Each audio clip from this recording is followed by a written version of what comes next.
E não era demônio, sabe? É outra coisa. A pessoa fingia para chamar atenção, né? Então, você vê que não é demônio. Mas aquele dia eu senti de Deus que o negócio era um demônio mesmo, né? Então eu fiz um jejum e tal. Chamei mais 4 intercessores para ir comigo, aqueles que eu não queria ir sozinho, né?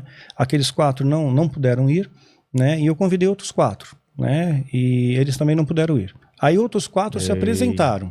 Né? Você vê o negócio, a batalha já estava aí, né? Já estava acontecendo antes de você já chegar estava lá. aí. Aí os 4 que se apresentaram, eu conhecia a vida deles, eles estavam com a vida toda estrumbicada, sabe? Né? Eu falei, cara, não dá, tua vida não tá muito reta, você tá lutando, aí tá se acertando, né? Não, mas nós vamos, Deus usa assim mesmo, Deus não usa instrumento pior, sujo. né? Que nem o médico fazer uma cirurgia, ele não pega um bisturi contaminado, ele tem que usar uma coisa que tá purificada, né? Porque senão, através deles, eles podiam te o demônio podia te atacar, né? Sim. Aí ficava complicado, né? Então, no final das contas, eu orei junto com eles, né? E eu senti de Deus, ok, Deus permitiu que eles fossem para dar uma lição neles. Sem algo, para que eles vissem uma possessão demoníaca verdadeira. Porque a gente não vê, olha, eu em 22 anos de ministério, eu só vi 5 vezes possessão demoníaca. Só? De verdade, só. Meu Deus! Porque você vê na televisão... É todo dia. Todo dia. Mas você reparou como é que o demônio fala? É sempre o mesmo sotaque, tudo errado. Nós não vai sair dela, vai fazer bater a cabeça, cair da bicicleta, eu sou o demônio, aquela voz. Pois então não é demônio, né? Não é. Pessoa ensaiando ali, mal ensaiado ainda, Total. né? Aí, beleza. Quando eu cheguei na casa, eu fiz o velho truque, né? Ungi minha mão com óleo, né? Dei a mão pra menina, não aconteceu nada, né? Eu falei, ué, que estranho, né? Normalmente aconteceria. Normalmente aconteceria, mas não aconteceu nada, né? Aí, tudo bem, começamos a conversar, né, com o pessoal e não aconteceu nada. Aí foi chegando a noite, tomamos um chá, conversamos de trivialidades. Quando chegou a noite, era umas 7 horas da noite, mais ou menos, não era horário de verão, então 7 horas estava escuro. E aí, de repente, a gente tá para ir embora, a menina começa a se contorcer, ela ficou numa posição que, pelas leis da física, né, desafiava a lei da física. Pode ser específico? Ela se contorceu e ela ficou uma quebra de... Ela ficou torta, bem torta para trás, assim, com as mãos torcidas, assim, e não caía. Ou era uma excelente contorcionista, né? Aí, e falando uma voz um pouco diferente, né? Uma voz mais grave, falando assim, eu vou matar todos vocês. Eu já tava na rua... Com o meu celular ligando pra minha mulher, pega todas as coisas, a gente vai mais longe possível. Pois é. Fala a verdade, mandíbula. Né? A mulher se contorcendo e falando com a voz. Isso aí eu já tô com 5 quarteirão de distância. Eu também, já. Cara. Porra. Mas eu não podia deixar você não pode, lá, você é o cara... Posso. Pois e meu nome eu zelar. Exatamente. Né? O nome eu zelar, né? Isso na porta, você tava na porta pra sair já? Não, eu tava me despedindo, né? Não tava nem perto da porta, não dava nem pra correr. Então... E você observa sinais, pupila completamente dilatada, né? Tem músculos faciais que a gente não tem controle, repuxou os músculos faciais, mudou o semblante daquela menina, olhava fundo, dentro dos olhos mesmo, e falava, eu vou te matar, ninguém vai sair vivo daqui. E de repente começou a dar uma piscada na luz e apagou a luz. Lembra aquela época que rolou uns apagões na cidade? Claro, Foi essa época aí. Rolou um apagão no bairro da Liberdade. Não é que acabou a luz, apagou, breu. Quando você vai orar para expulsar um demônio, fazer um exorcismo, digamos assim, olhos abertos, porque o bicho vai te atacar. Você com o olho aberto, não fecha o olho não, que é vacilo. Caramba. Né? Fica com o olho aberto. Né? Mas naquele momento, olho aberto ou fechado não fazia diferença, estava tudo escuro, né? Aí eu falei para os intercessores, bom, essa é a deixa, né? Momento de vocês intercederem. E silêncio, né? E o demônio falando, eu vou matar. Interceder o quê? Interceder, orar. Orar. Ora, intercede, ora aí, né? E nada, silêncio por parte deles, né? Silêncio absoluto. E o pai e a mãe desesperados, ai Senhor, né? Salva minha filha, liberta minha filha. E escutava, né? Vou matar todos vocês. Então, meu instinto de preservação, eu sou mestre em Kung Fu, né? Então, eu falei, eu preciso me proteger. Então, eu encostei numa parede, Falei, bom, por trás ele não vem. Porque a sensação que eu tinha é que ele ia dar a volta, falar no meu ouvido, vou te peguei, né? E grudei na parede e fiquei ali, né? Senhor, no escuro. Né? No escuro total, Senhor, me protege, me guarda. Começaram a voar algumas coisas perto de mim. Eu não sei se ela estava jogando ou era tipo poltergeist que estava voando. Eu não vi. Né? Mas bati parecia uma panela, bem aqui, bem ali, né? Aí eu reuni toda a minha fé nesse momento e falei, Senhor, me protege, me guarda, a situação está estreita, olha, eu invoco a tua palavra que 1000 panelas caiam de um lado, 10.000 do outro. Mas você falando em voz alta? Ou... Falando em voz alta. Oração é em voz alta, orar, falar. Ah, é? Jesus falou, Deus disse, houve luz, então oração muda assim, não tem tanto poder. Você fala, verbaliza. Jesus subiu no monte para orar. E ele falou, Pai, se possível, afasta de mim esse cálice, todavia seja feita a sua vontade, não a minha. Né? Por que então, que a oratória. Você falar, a oração ser silenciosa, ela tem menos poder? Não que tem menos poder, mas o demônio não tem a capacidade de ler o seu pensamento.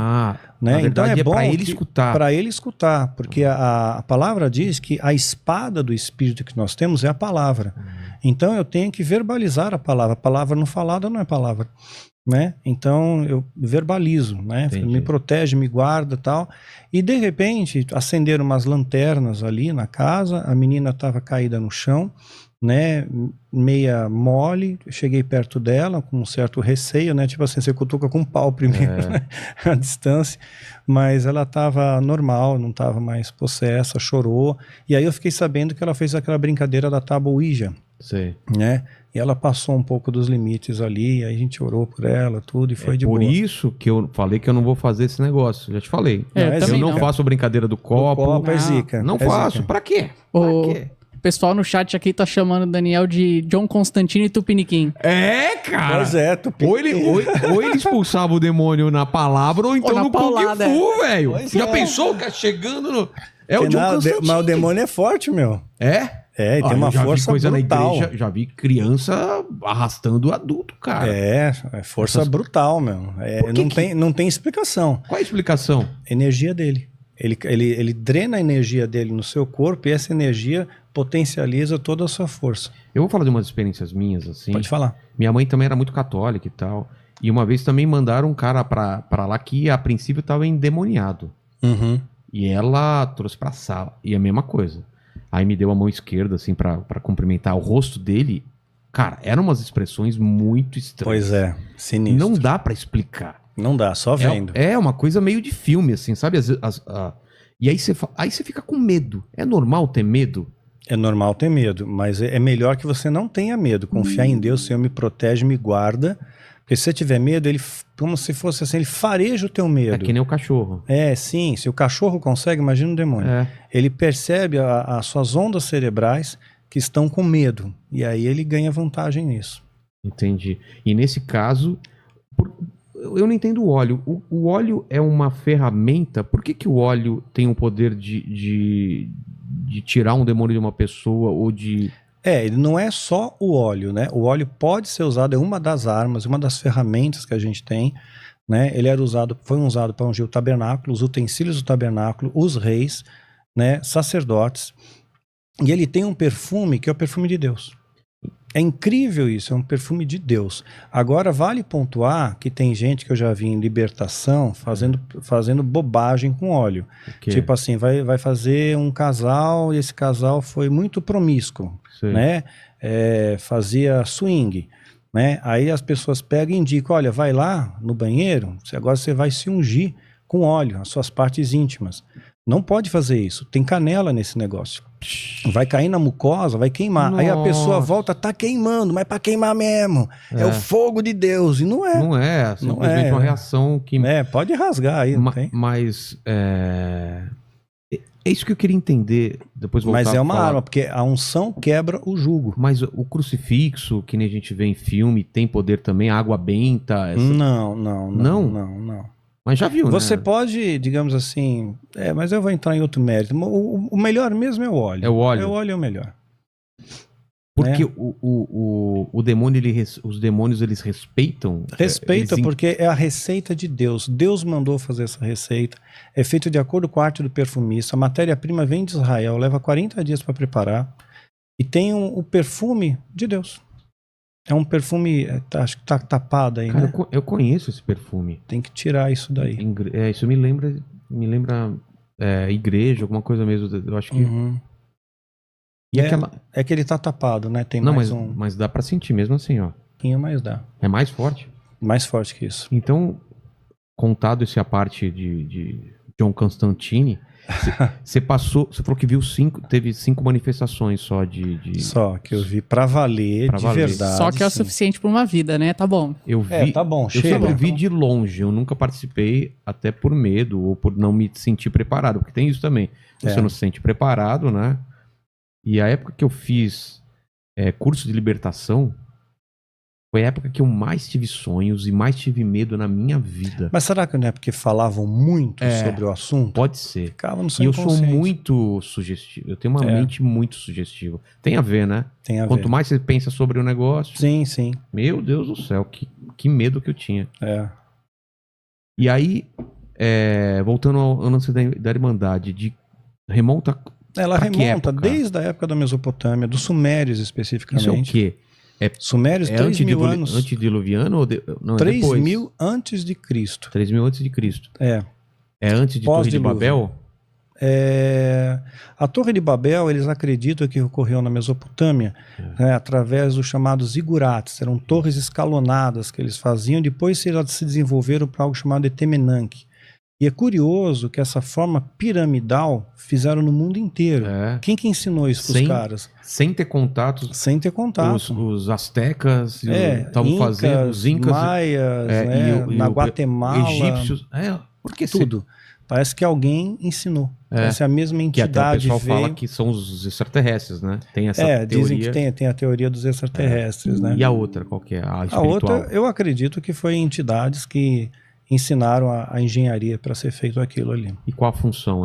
Eram templos, grandes templos? Eram grandes templos que canalizavam grande quantidade de energia. Grande quantidade. Né? Inclusive eu tenho um vídeo meu chamado uma série, O Poder das Pedras. Né? Os sacerdotes usavam pedras nas suas vestes. Né? 12 pedras. Pedras preciosas. Pedras preciosas, 12. Né? Só que as pessoas acham que pedra, que cristal é do diabo. Na verdade, o diabo ele demoniza, né, o cristal, fala que isso aqui é do diabo, isso aqui é místico, para que você não use aquilo. Os sacerdotes usavam aquilo como propósito, não era só para enfeitar, não. Né? Porque aquilo tem capacidade de absorver energia negativa, de devolver energia negativa. Era uma blindagem. Estava bem no peitoril. Né? Era como se fosse uma couraça ali, protegendo o coração, os órgãos vitais.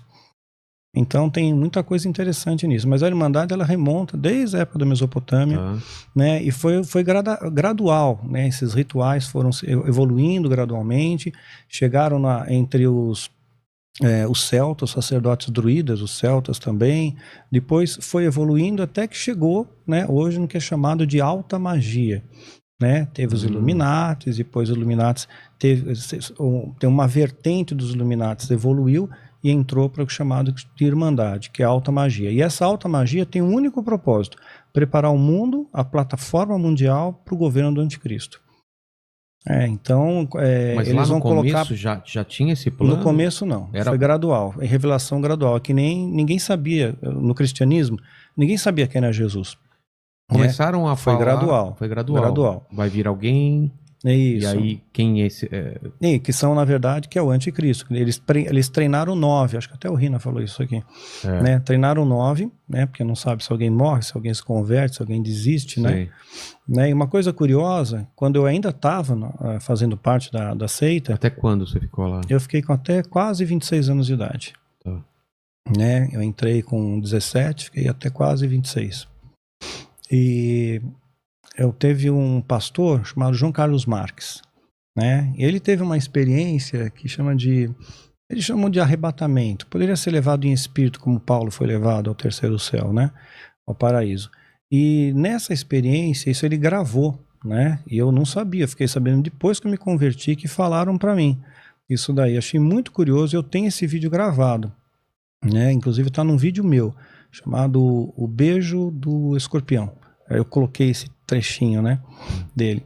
Ele falou que ele conversou com Jesus, que ele foi arrebatado, conversou com Jesus, e Jesus falou para ele o seguinte, falou, olha, você espera que daqui a pouquinho, né, um dos discípulos de Satanás vai se converter, né, e você vai saber quem ele é.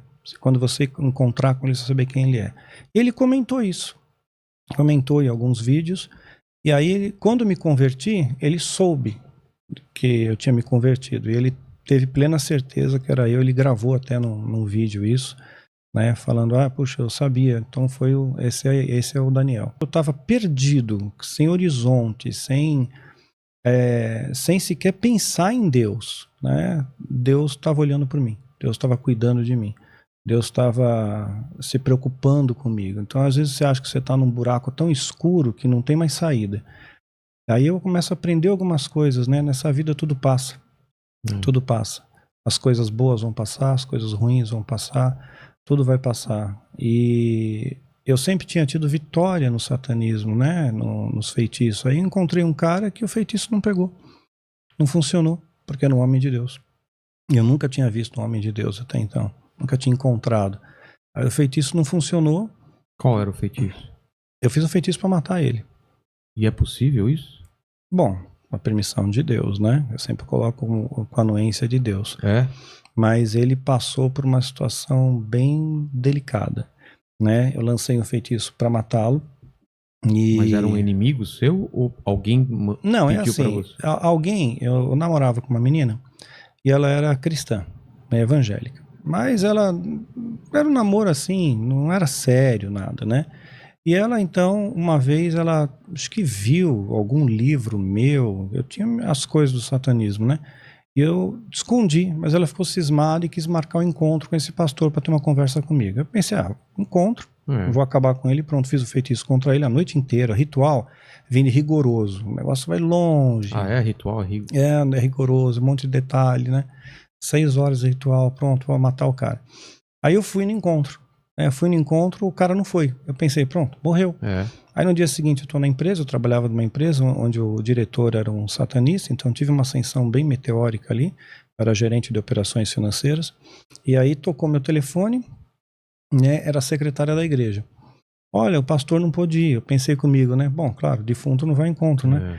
Ela falou, mas ele teve um problema, né, ele bateu o carro, né, mas olha, não aconteceu nada com ele, glória a Deus, não tem nenhum arranhão nele, né? Eu falei, puxa, me dá seu nome aí que eu vou fazer um feitiço contra você também, né? Aí fiz outro feitiço, errei alguma coisa, aí chamei mais 5 feiticeiros para me ajudar. Falei, vamos somar forças. Aí cada um na ponta do pentagrama, aquela coisa toda, né? Tinha pentagrama, tudo? Sim, tem pentagrama, hexagrama. O hexagrama que pensam que é a estrela de Davi, não tem nada a ver com a estrela de Davi, não, nadinha. Isso é um símbolo pagão, antiquíssimo, remonta, tem tudo quanto é lugar no mundo. No meu Insta tem lá um estudinho sobre isso, vai dar uma fuçada lá. Você chamou reforço? Chamei reforço, tinha certeza que o cara ia morrer, né? Fui lá de novo. Aí o cara tá atrasando, 1 hora, 2 horas, já tô indo embora. Falei, o cara não vem. Aí o cara apareceu. Quando o cara apareceu, olha, diante de Deus, eu tive medo daquele cara. Nunca tive medo de nada na minha vida. Mas aquele cara me deu medo, pavor. Sabe, fisicamente falando, eu derrotaria ele em 15 segundos. Né? Eu tava no ápice da minha forma de arte marcial. Mas ele tinha alguma coisa nele, a sensação que eu tinha é que se eu tocasse nele, eu caía. Né? Era um campo, uma energia, alguma coisa, uma força, eu não sei como explicar isso. E ele falou, eu falei, pastor, você chegou atrasado, eu preciso ir embora. Né? Eu só queria ir embora, eu só pensava em fuga. Né? E ele falou para mim, não, deixa eu orar por você, é rapidinho. Eu pensei, bom, ele vai orar. Sua namorada estava junto ou não? Não. Ele falou, só rapidinho, ok, só um pouquinho. Eu pensei, ok, ele ora e eu vou embora, né? Aí eu subi na sala pastoral, entrei, ele entrou atrás de mim e trancou a porta com a chave. Eita. Quando ele entrou com a porta com a chave, eu já olhei pra janela, né? Eu vi que tinha grade na janela. Eu falei, pô, tem como sair. Não tem, eu tenho que ter um pijama de uma listra pra passar por lá, né? Aí eu falei, pastor, eu estou sentindo que eu não quero mais orar. Mudei de ideia, né? E ele pôs a mão na minha cabeça. Eu só lembro de ter visto uma mão crescendo assim, Apaguei, cara, apaguei. Caramba. Aí eu caí no chão, acordei já no chão, né? A sala dele tava toda revirada, o nó da gravata tava na nuca já, né? E ele calmo, sereno, sabe? Calmo, falando baixo, né? E eu vejo que eu tava todo arranhado, minha roupa tava rasgada. Aí de repente apaguei de novo, voltei, apaguei, voltei, até que chegou uma hora que eu tava caído no chão e eu tava na minha própria consciência. Ele me ajudou a sentar na cadeira, explicou o que tinha acontecido, né? E falou: olha, hoje você tem uma nova vida com Jesus, né? E naquele momento eu senti a paz que transcende o entendimento. Eu nunca tinha sentido isso na minha vida. Nunca tinha provado o que é paz, né? Eu achava que paz era o ter as coisas, ter o poder, ter o dinheiro, ter aquilo. Mas eu fui invadido de uma paz que eu não tenho como explicar, não tenho vocabulário, né? E abracei ele com toda a força que eu tinha, né? E falei: pastor, pelo amor de Deus, ora por mim, porque vão querer me matar. Sempre fui ensinado que satanismo não tem volta, que vão acabar comigo. Calma, né? Não vai nada acontecer com você. Orou, eu terminei aquela oração, tava assim, prantos, né? Chorando muito. Saí na rua todo feliz, eu queria assim evangelizar até o cachorro, sabe? Dar um beijo na boca dele: cachorro, Jesus te ama. Cheguei em casa, tinham 2 sacerdotes do satanismo, somos sacerdotes, que me incomodaram muito depois. Um deles ligou, a gente deu o nome de Zórdico no livro. O nome de? Zórdico. O nome era Zodamerano, são todos nomes místicos deles. E eu peguei e falei para o Zórdico: Zórdico, poxa, eu encontrei Jesus. Sabe, cara, nós estamos errados, nós erramos, né? E ele falou: não, você errou, né? Você tem um encontro com a gente amanhã, que seria no dia seguinte. Eu teria um ritual para fazer, teria um rito para fazer naquele dia. E ele falou para mim: não, nós vamos buscar você na sua casa, você tem que cumprir esse ritual. Você prometeu, né? Você colocou teu sangue no altar, né? Prometendo que você ia fazer parte desse ritual. E eu pensei: eu não posso fazer parte disso, eu aceitei Jesus, tenho que ir embora. Eu peguei minha bicicleta, morava na Pompeia, pedalei até o Parque de Ibirapuera, perto do batalhão do exército ali, parei na frente, falei: cara, vai me pegarem aqui, né? Aí parei a bicicleta, comecei a falar com Deus do jeito que eu sabia, eu não sabia orar. Eu falei: Deus, o senhor lembra de mim? Olha, eu sou Marcelo, né? Eu não era Daniel. Então, eu sou Marcelo, olha, eu moro na rua tal, número tal, né? Eu tenho 26 anos, meu RG, CPF, passei toda a ficha para Deus, passei específico, que Deus erra de proteção, né? E aquela noite passou e não aconteceu nada. E é claro, depois teve uma perseguição, teve ameaça, aconteceram uma série de coisas que a gente narra nos livros, né? Mas hoje eles não me incomodam mais. Né, não me incomodam porque eles achavam que o livro ou o meu testemunho fosse despertar a igreja. Isso não aconteceu, então eles desdenham disso, né?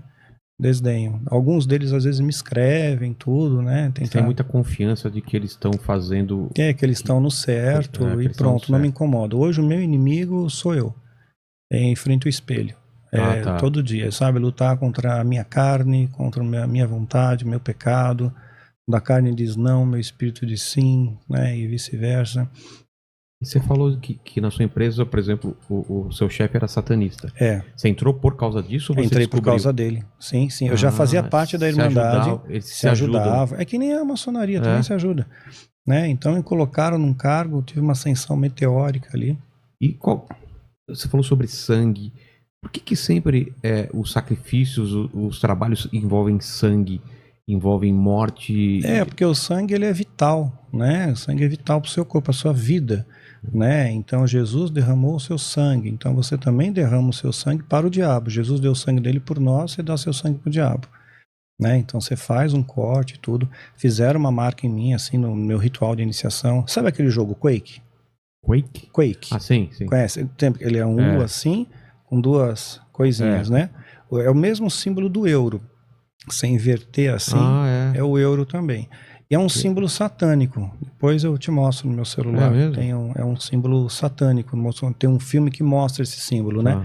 É o mesmo que fizeram na minha mão aqui, que não dá para ver tão bem, tão direito. Não.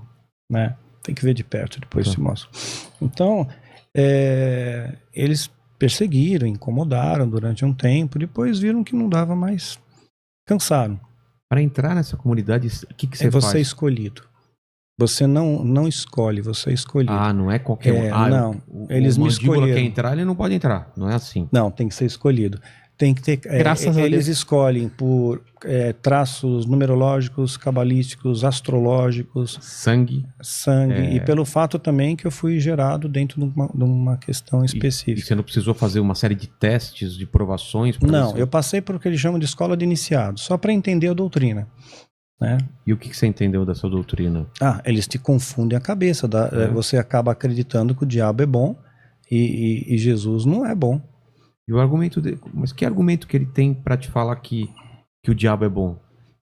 Eles colocam que Deus é ruim. Por exemplo, Deus permite, né, a pandemia, Deus permite a doença, Deus permite o estupro, crianças morrem inocentes, Deus é mau. No Velho Testamento, eles pegam muita coisa do Velho Testamento. O povo ia atacar uma cidade, matava todo mundo, matava mulher, matava criança, matava até os animais. Não deixava ninguém vivo. Então Deus é mau. E vocês faziam sacrifícios lá? De animais? Tinha sacrifício na Irmandade, não? Ele sempre... A moeda, né, de troca sempre é sangue. Troca com quem? Você está trocando com quem? Com uma entidade.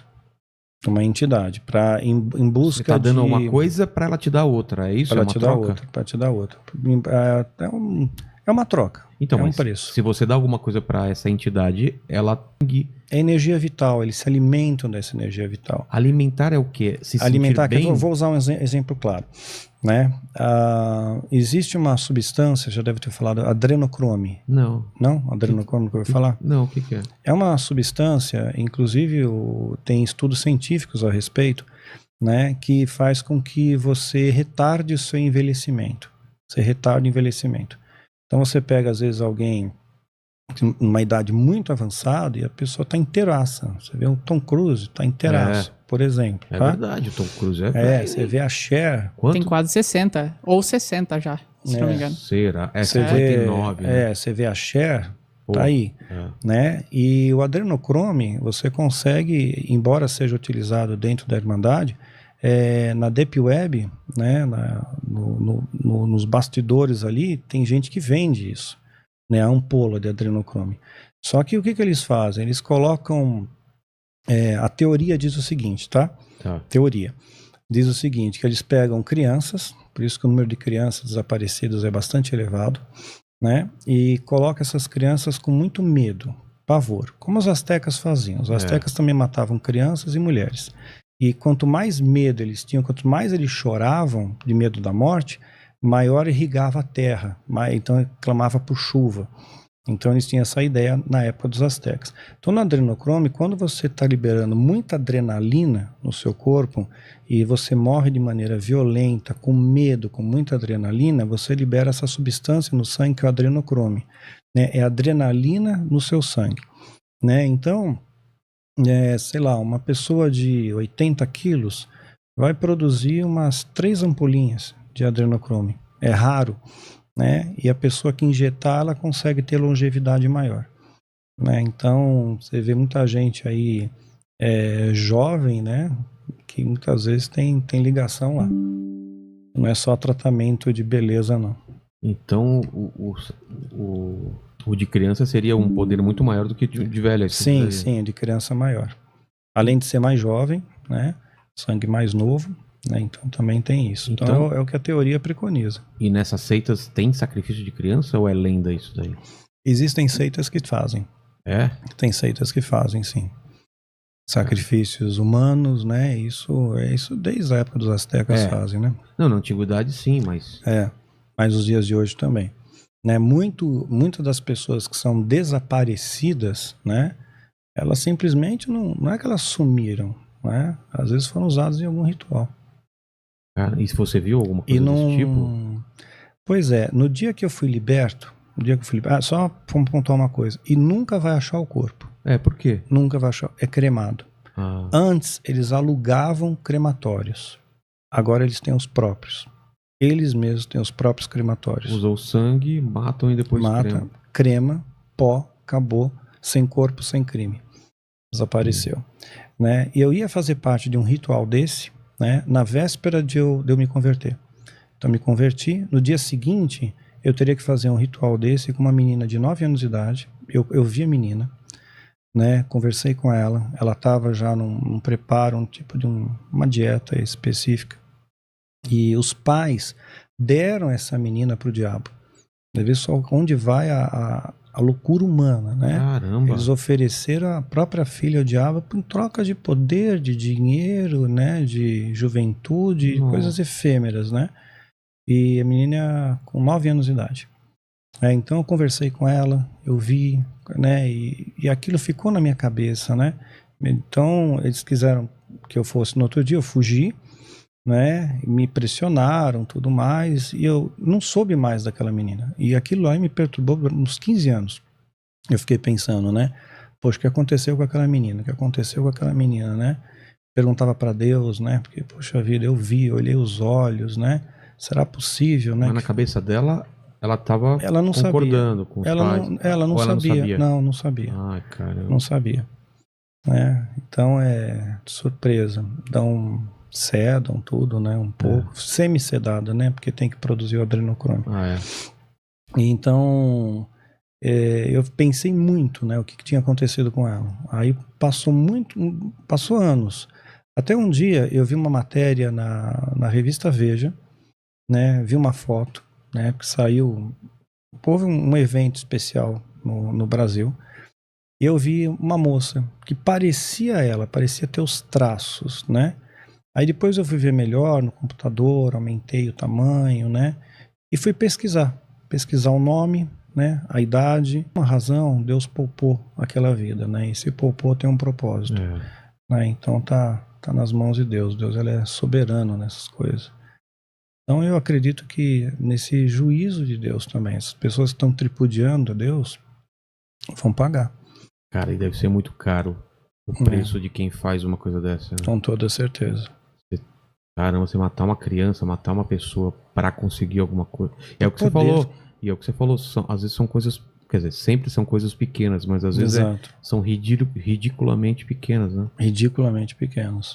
Como você, por exemplo, queria tirar a vida de uma pessoa simplesmente por não querer encontrar com ela, não é?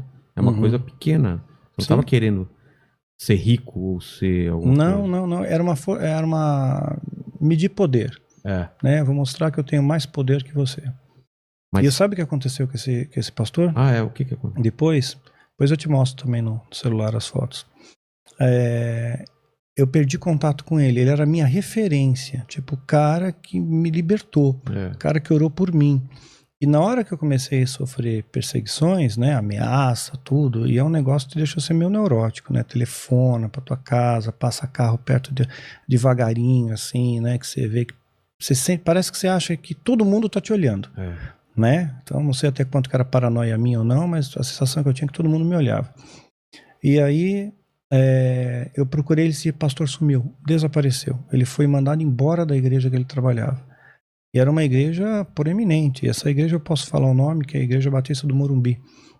Aqui perto. Né? Aqui perto. Que era na época quem comandava era o Ari Veloso. Não sei se você chegou a conhecer dessa época, né? E esse pastor, o nome verdadeiro, a gente tem o nome de Brint no livro, o nome verdadeiro dele é Luiz Augusto Zitt. Um homem de Deus, uma pessoa cheia do poder, cheia do Espírito Santo. Mas ele foi mandado embora da igreja, porque era uma igreja que não acreditava na batalha espiritual e nem em possessão demoníaca, mas tinha um trabalho de assistência social fantástico. Né? Eles cuidavam, tinha uma favela ali perto, tinha um trabalho de assistência social incrível.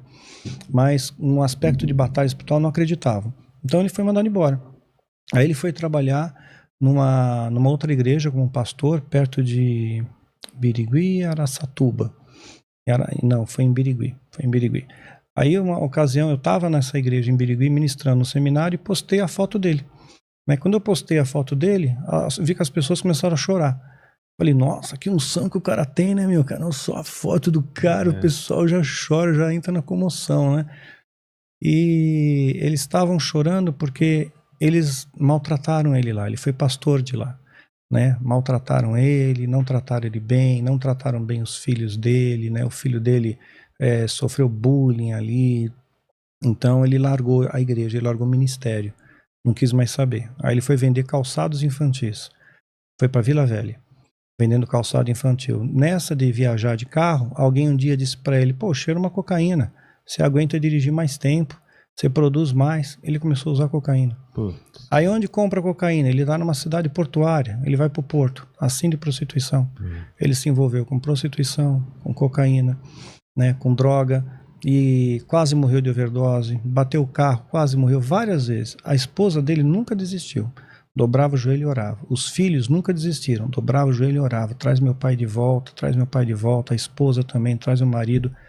Aí um dia a Neuza Itioca falou para mim, localizei ele, né? E eu fui até Vila Velha para reencontrá-lo. E ele andando comigo pela praia que ele contou. Só que ele estava viciado em cocaína, que ele estava na prostituição, que ele não conseguia se libertar disso. Aí eu falei para ele, pô, passa um final de semana na minha casa. Eu morava no Vale da Bênção, vocês conhecem. Não. Lá em Araçariguama. E convidei ele para passar uma semana em casa. E ele muito frio, né? Muito frio, assim. Ele falou, cara, eu não consigo mais chorar, não tenho mais emoção nenhuma. Eu peguei... Aí um dia, ele estava sentado na varanda de casa, assim. Eu sentei do lado dele. Falei, ô pastor, vamos orar, vai. Né? Ele meio relutante, assim. Ele olhou para mim e falou uma coisa que eu nunca mais vou esquecer. Ele falou, cara, um dia eu orei por você e eu te libertei. Hoje, eu acho que se você orar por mim, eu vou ser liberto. Sabe, não tem emoção maior do que isso, né? Chamei minha esposa, a gente orou por ele. No final, aquele homem todo durão, assim, chorou que nem um bebê, né? E se reconciliou com Deus, tudo. E aí ele quis voltar a pastorear. Mas a igreja que prega o perdão não perdoa ele, né? Então ele começou a vender pão de mel para sobreviver, tudo mais, né? E depois ele começou a trabalhar com o pai dele na capelania da Unicamp. Sempre contou a história dele, sem maquiagem, sem nada, né? E faleceu. Faleceu normal, morte morrida. Pegou uma infecção hospitalar, teve sepse, né? Mas uma história assim, um guerreiro mesmo, né? Eu tenho foto você vê como tinha entidade com ele, a gente estava despedindo dele no aeroporto. Nós tiramos 2 fotos diferentes em tempos diferentes. Tem um hiato aí de uns 15 minutos entre uma foto e outra. Era revelação a foto, né? Não era imediato. De revelar. De revelar. Então a gente não viu na hora. Então eu tirei uma foto dele, a esposa, tal, a filha. Aí depois eu tô junto, aí outra pessoa tirou, bateu a foto. Nas 2 fotos aparece visivelmente uma mancha muito escura, porque se fosse efeito, a gente teve um tempo de 15 minutos, né? E cobrindo praticamente uma mulher que está atrás. Só vê as pernas da mulher cruzada, uma mancha alta. Era um formato humanoide, né? Bem grande. Ou seja, tinha uma entidade na cola dele. Uma entidade, né? E ele foi liberto pela graça de Deus. Caramba. Então, Deus é 10, viu?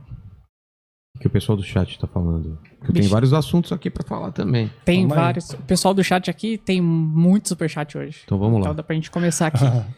O Davidson Oliveira falou aqui, ó. O rei Davi orou para que o mal voltasse para a fonte. Tem gente que ora assim, mas com sentimento de mal. Podemos orar assim também ou devemos orar com a visão de Jesus? Orar a favor do seu inimigo. Isso é controverso ou não? Orar a favor do inimigo? Sim, você pode orar a favor do inimigo. Agora, quando a gente fala eu vou orar para voltar da fonte, né? Existe um termo que as pessoas utilizam. Você ora e determina que aquela entidade vá para o local onde Jesus determinar. Você não determina. Exatamente. Né? Porque quem sabe é Deus. Tanto é que quando Jesus vai expulsar os demônios de Gadareno, tinham 6.000 demônios sobrepujando aquele cara. Né?